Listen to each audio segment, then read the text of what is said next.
Yeah. Let's welcome everyone. Hi, welcome to the Mantou podcast. This is the Welcome to the podcast. episode 9 of the Mantou podcast. We are nearing the 10th, where we said that we will be going live on the 10th episode, so watch out for that. Hello, Von. How are you living right now? Hi guys. I'm good. I'm Where actually are you? I'm still in the house. I'm still in the condo. I'm living by myself as always. And I'd like to welcome all the listeners and viewers, whoever is actually trying to view the our video right now. I'd like to welcome you in. It's really like a wonderful night tonight. Actually, we're back on track. We're doing the normal, the regular routine that we've been doing for the past few weeks, but on a not so ordinary day because it's pandemic. Speaking of ordinary day, I did gardening today. And then, Wow. Wow, so you did gardening. That's cool. What did you plant? Did you just move the small pots into the bigger pots? kinda like that. I have alugbate. So, meron akong tatlo. I gave one to Scott, and then the two others are still with me. So, I went to Scott's place. He mentioned that he's practicing or starting to begin a minimalist life. And then kanina, At Yes. home? At home ba? oo, Yeah. Life? I don't know. In life, I guess. in general. In general, yeah. Kanina, habang nag-gardening ako, paano ko ba i-apply yung minimalism pag nasa bahay ako? Kasi pag nasa condo ko, it's easy eh. Kasi you have a minimum space na pwede mong i-fill in. Unlike kapag meron kang bahay, like for us, we have like 3 floors. So I was thinking, ang dami-daming gamit sa bahay. Pag tinanggal ko lahat to, ang lakas na nung echo. Kasi di ba pag wala kang gamit, yung Ang echo, absorb. oo, walang nag-absorb nung sounds, tama. So, Mhm. I was thinking, if ever that Scott was able to do it in the condo, most probably I would be able to do it only in my condo, because if it's in my house, I don't know, it's kind of hard. Ang laki nung space eh. Actually, try Yeah. kaya natin. Bigay mo sa akin yung third floor nyo. Tapos nalaman natin. Kaya. Actually, that's a good idea. I will agree. I will definitely agree with you on that, Scott. I'm actually thinking, no, parang from my own perspective, I think it doesn't really matter. Maybe, regardless whether you have a huge house or a small house, whether it's a condo or a huge apartment. Parang feeling ko it's really like behavioral. Parang I see minimalism as something that you want. It's a lifestyle, diba? Like, so regardless whether you have a small space, or for me lang, it's my opinion. I think if you have a huge house and you really wanted to, like, practice minimalism, you can, lessen all the ideas that you want to put into your house. Maybe you can limit the sofa, or maybe the colors. It will be like, ordinary or neutral colors. Or let's go back to the basic. What are the things that you really need before you purchase stuff? I think ako kasi, to be honest, I always wanted to practice it, but I love books, so sobrang daming kalat and all this stuff. I have you can't stop people from like sending you gifts. So kung may mga tito-tita ka, they give you something. Parang, oh, I have this frame that you can put in your house. Parang, no, I don't need that frame. But, diba? So things like that. Feeling ko depende rin. I see it as something na you can explore day by day. So you limit the stuff that you need. And then if you can dispose or share it to your friends, I think that's how it is. Siguro kung baga, for me kasi, what I do is I stop getting in things muna. Kasi, dami, di ba? Yun nga, sabi mo, Von, when people give you, mas wala kang choice. Pero pag so ang pinakontrol ko madalas is yung when I buy something. So kung may gusto akong bilhin, pinoprolong ko ng 1 week, 2 week. Pag sure na ako na kailangan ko, saka ko pinili. Para hindi sayang. I think ganun. Tapos, alam mo yung si Maricondo. Si Marcon. Maricondo. Ano sa Maricondo? Yeah. So si Francis, Townhouse. Di joke lang. Bad joke. So, na-realize ko, parang di ba sinasabi niya na every time, pag feeling mo na hindi mo na gusto yung bagay, is a sign na you can let it go. So, ginagawa ko, may mga things na I can't let go. I think you have those kinds of moments. Parang sobrang sayang nito, may value siya, or sentimental value at least. Ginagawa ko, nilatabi ko lang. Tapos, every few months, babalikan ko. So, I feel the same. Pag kaya ko nilet go ko na. So, parang hindi siya forced Diba? Mahirap yung parang sobrang pilit ka na gusto mag-minimalist, isang ubusin ko lahat ng gamit, dodonate ko lahat. Pero at least, every few months, ayusin wardrobe ko, ay, di ko nagagamit ko, sayang, tumigil na natin. Tapos tatabi ko na sa isang supot. So anytime, yung supot na yun actually sa labas is lahat ng gifts, lahat ng gusto namin pamigay palabas. So every time may chance, for example, biglang mag-release or may birthday or something, may mga new things and old things, doon na ako kumuha. So pinapamigay ko. So that's how I try to limit yung in, tapos more out. It's fun. Yeah. Well, actually, yun, like what Francis told us a while ago, parang, di ba sabi niya, it's hard to do it when it's big. I think kasi currently ngayon yung bahay namin, under construction siya, so renovate. So there's so many stuff there before, and sobra talagang, I mean, like my dad, he loves to like put a lot of display, like yung mga beers and alak. He has so many stuff talaga.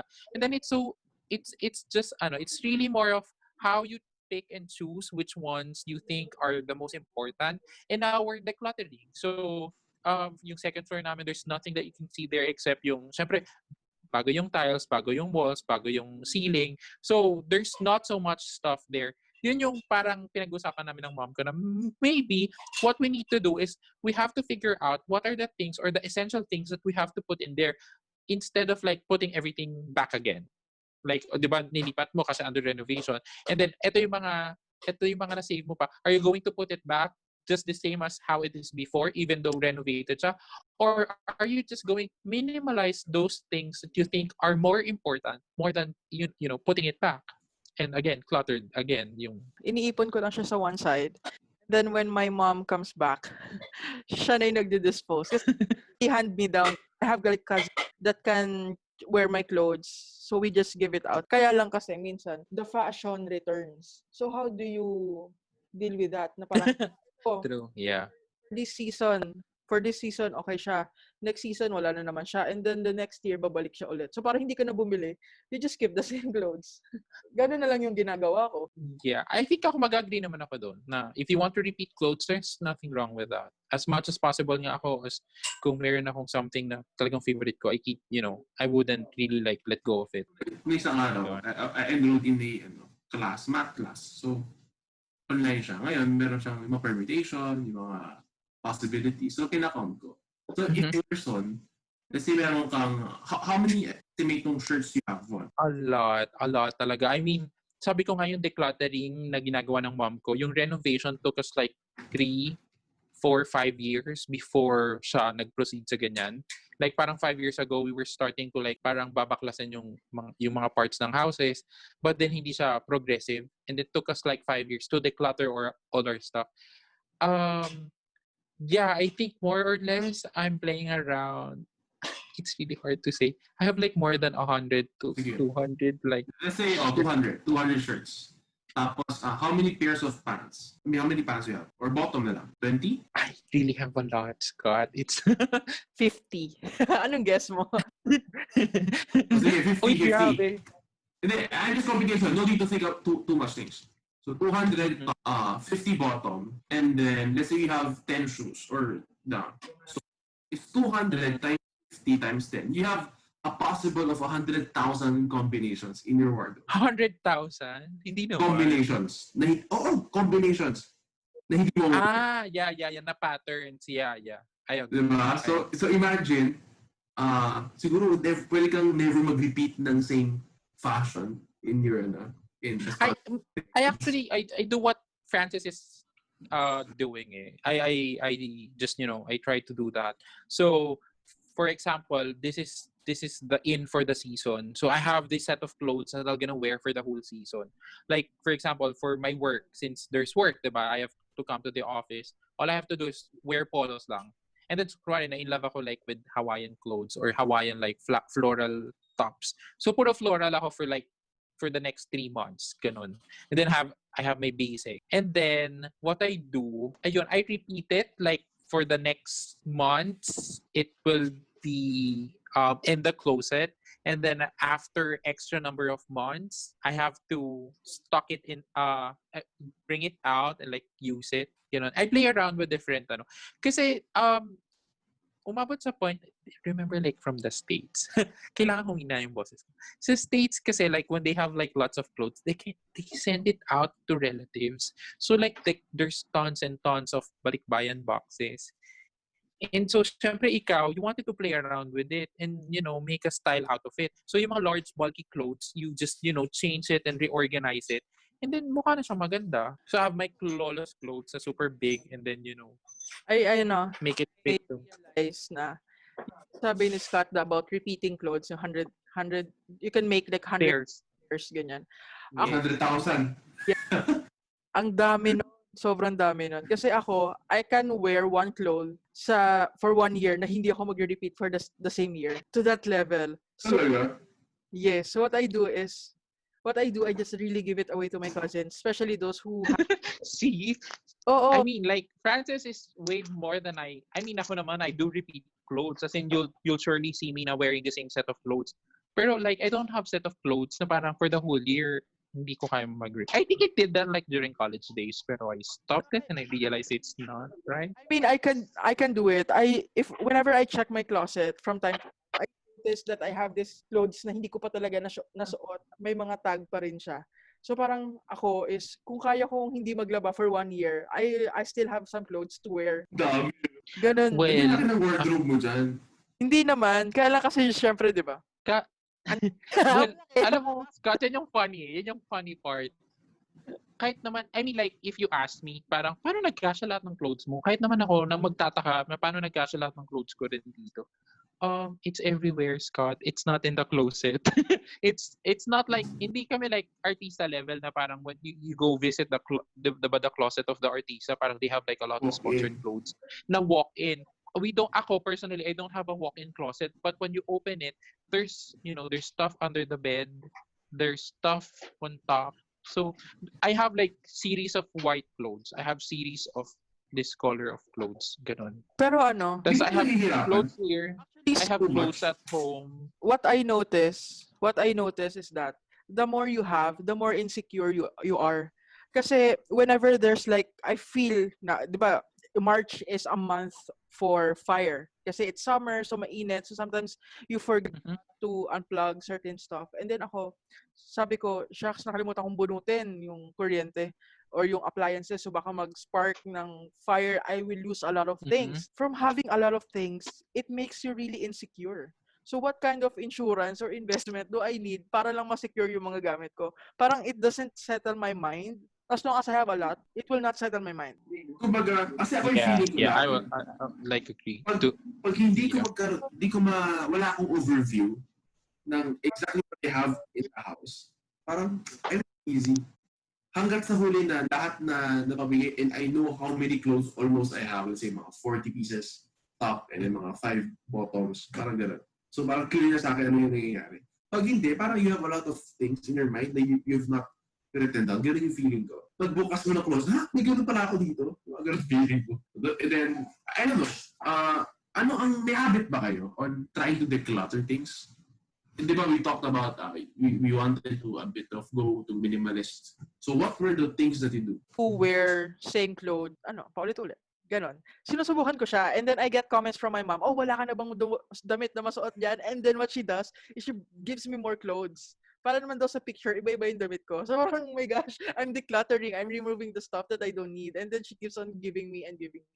So I think it's... Does she know? Yeah, she knows. Alam niya. Kasi sinasabi ko, Ma, I will remove some clothes that I don't really wear. Kasi di ba there's a rule for clothes na kapag 3 months mo nang hindi nasusuot or 6 months, remove it. It's not for you anymore. You won't use it. Maybe someone else will, upcycle your clothes. So, ganun din yung concept ko. Pero hindi eh. Parang it comes with a culture. Na-realize ko parang rule breaker ako ng rule mo. Kasi parang I have like clothes ng beyond 6 months. So, what I do, in terms of decluttering, if you were asking about the decluttering a while ago, what I do, like I have a set of clothes at home sa bahay ng mom ko. I have clothes here. And then nung nagdo-dorm pa ako, I have clothes sa dorm. So since I can't put a lot of stuff dun sa dorm ko, I only have clothes there na pantulog, konting pang bahay, and then mostly pang office. Then I have to go back home, and then dito yung maraming clothes. Dito yung like I can play with yung mga panglabas, ganyan. So if For example, magkaroon tayo ng isang challenge, naisip ko lang. Since everyone has more than 100 clothes, parang for this week, we need to choose 50 clothes that you want to at least donate. So imagine mo, dami natin mag-iipon. Pag isang buong barangay. Yeah. You know what? Game ka ba? Kay Von pa lang, dami na. Wait, nag-declutter ako to a point na, ito at least, aaminin ko. Nag-declutter ako, there are times na parang hindi ko na dinodonate, dumidiretso na siya sa garbage. Why? Why you do that? Diba? So, yeah, I'm sorry. Well, number one, I have this bulk na parang feeling ko sobrang luma na. I know, hindi ko kasi alam kung magagamit pa eh. So, bulk siya, na nandun siya sa bag, tapos what I did, I just brought it to the garbage. Kasi nasa yung floor namin, there's a garbage area, I just have to drop in all the stuff there. And then that's it. I have all the ganon. And then, if I have to check on the other stuff that I have there, I'll just, it's either my mom will bring it home or if ako na yung magtatapon. Kasi wala namang magsusuot eh. My cousins wouldn't get it. I'm pretty sure. There's no one who would like to wear it for sure. So another way of... No one wants to wear it. I mean, kasi very rare. Very rare. Like, for example, how do I say this? Like, some friend, or parang, for example, like, my yaya before, she visited us, and then she dropped by in our house, and then parang, kamusta, ganyan. And then parang, oh, you want some stuff, ganyan. Yun, she will take it. Yan lang yung mga chances. Or kunwari, we have relatives from the province who visited us in Manila, and then parang, ayan, parang, do you want extra clothes? Ganyan yun. We will give it. Chances siya. Pero like, yung mga ganitong certain times. Nung time na yun, I think, there's no project naman na parang they're asking for clothes. So, what I do, kasi sobrang kalat na talaga sa room, I just put it out and put it in the garbage. Well, the reason why, siguro, for me, parang it's easy access for you to like throw out stuff. Also, when I saw it in the States, when I visited the States, ganun yung culture rin nila. Like, they just throw it out. So, yung mga magagamit pa, they donate. If not, they just throw everything out. I'm not applying it here. Parang ganun lang yun. Yeah, there's parang if you go to houses in the States, if you visit their garage, it's a junk shop. It's a cluttered junk shop. Don't you think that's a bad practice? It is. Ang dami kong realization after kong bumalik from the States. Okay. So, sulit naman yung ginawa mo. Na-realize mo yun. Yeah.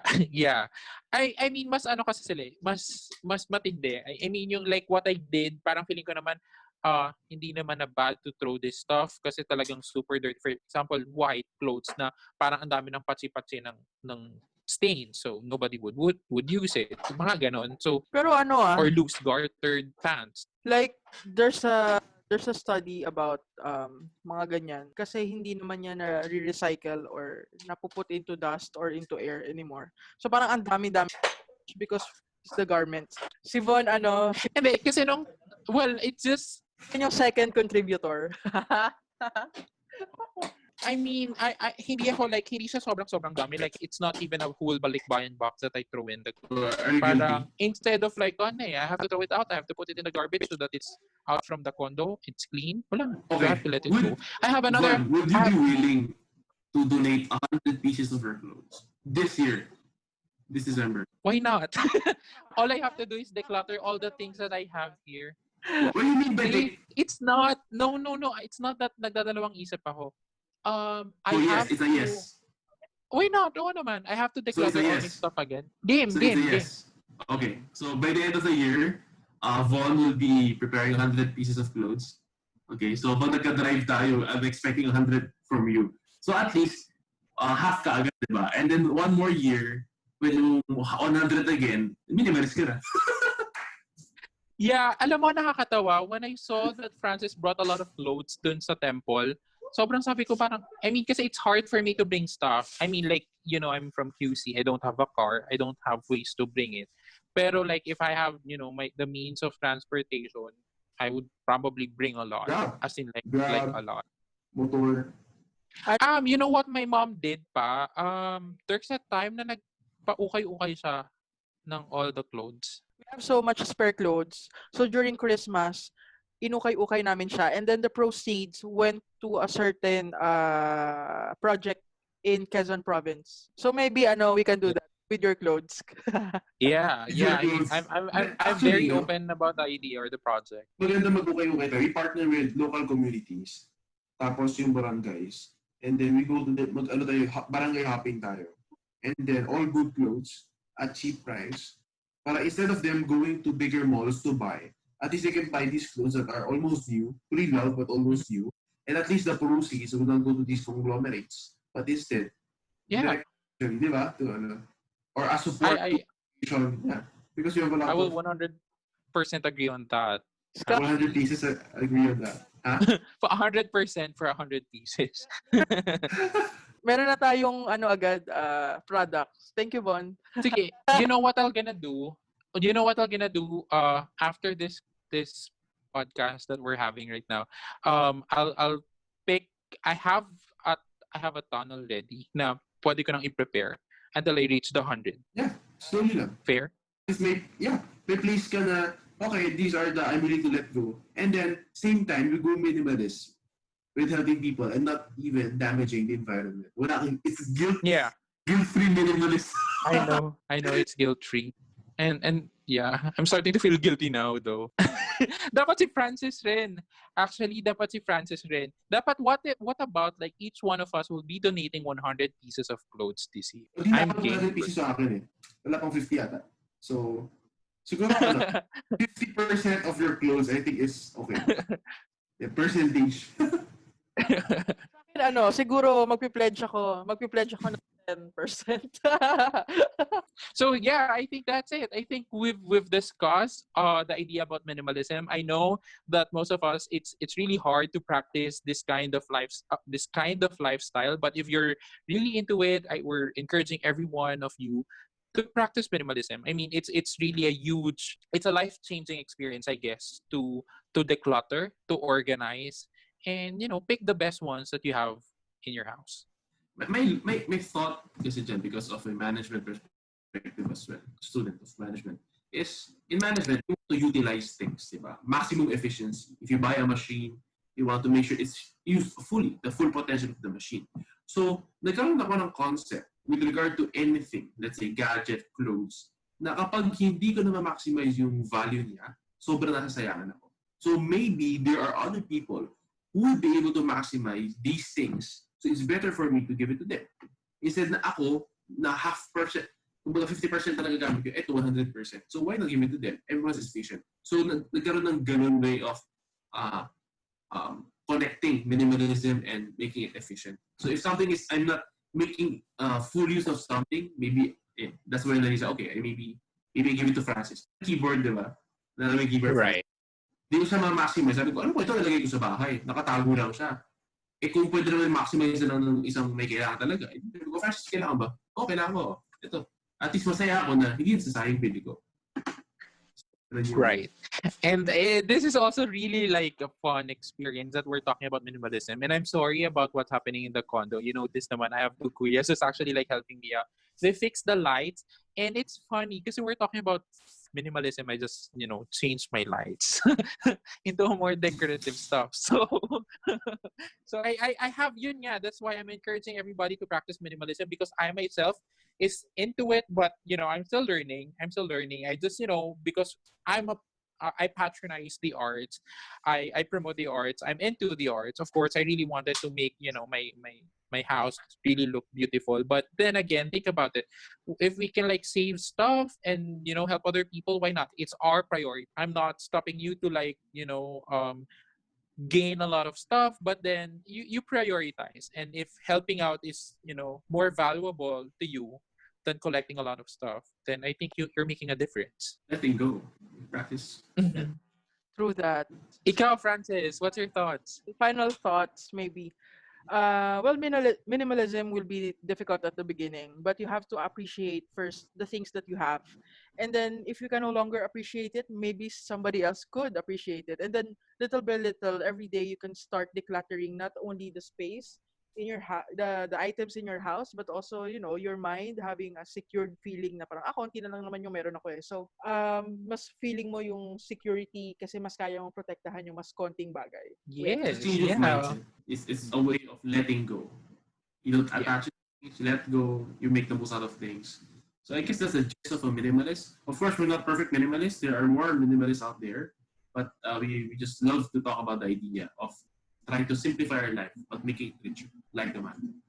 Yeah. And I want to one last thought. No, I want to add something since this is our ninth episode that will be like uploaded. You guys can actually access it through Spotify.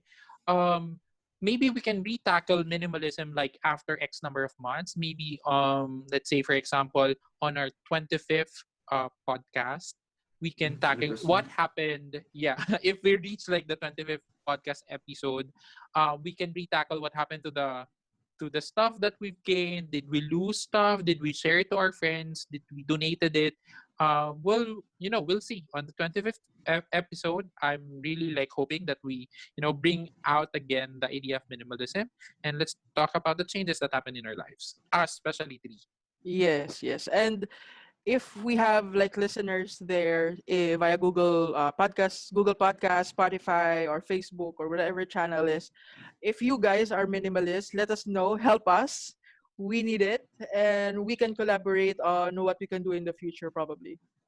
Yay! So with that, Yeah, it's easy to reach out. It's easy to reach out to us to send us a message through Instagram account Instagram. and our the FB page. And yeah, we're so excited for the 10th episode because we're going to give a lot of stuff. A lot. And give prizes for those who will be streaming online via FB page. So I'm so excited for you guys and see you soon on our 10th episode. Yay! Okay. See you again, guys. Bye guys. Have a great night.